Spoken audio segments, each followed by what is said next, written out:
This week, the New York Times published something very surprising. They essentially admitted that they underestimated the risks that legalizing cannabis would have on the US population. Because in their article, they reported that the use of cannabis has increased by a factor of 18 since the early 90s, and that the strength of the cannabis is driving cannabis-induced illness, including psychosis and schizophrenia. And this story essentially exploded online, especially over on X, with many people coming forward sharing how cannabis-induced psychosis had either destroyed their lives or the lives of someone that they cared about. And this included one very well-known political commentator and actress, Brett Cooper, who had this to share. "My mom and I have been told that my brother's psychosis, now full-blown diagnosed schizophrenia, is most likely drug-induced from his years of smoking weed.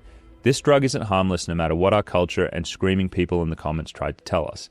Well, this was viewed over 4 million times. So I thought this would be a good opportunity to explore how the growing use of cannabis and the potency of cannabis is leading to an epidemic of drug-induced schizophrenia and bipolar diagnoses in the US. And we're going to do this by exploring what happened to Brett Cooper's brother. And I want to spend just a little bit of time now talking about how big of a deal this is right now.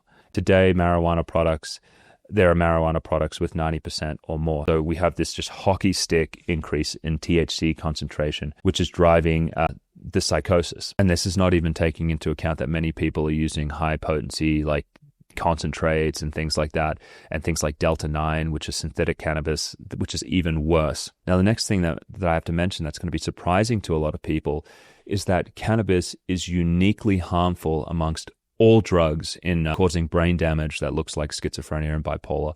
And what they found was that if you had a cannabis-induced psychosis, 47% of them later went on to develop schizophrenia or bipolar, and over 40% developed schizophrenia alone. You need to stop immediately and look after your brain. So yeah, things like meth and cocaine, things like LSD, they are less harmful than cannabis on the brain.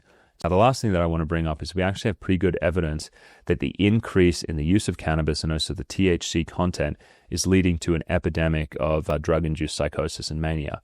They found that there's actually an explosion in schizophrenia diagnoses based on your age cohort. No, there's something else going on, and it's likely cannabis.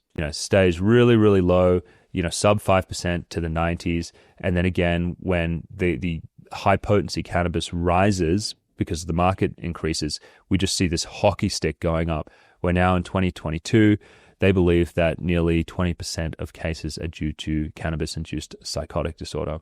This is not the cannabis that your parents used to smoke. It is much more dangerous, and it definitely needs to be avoided if you are young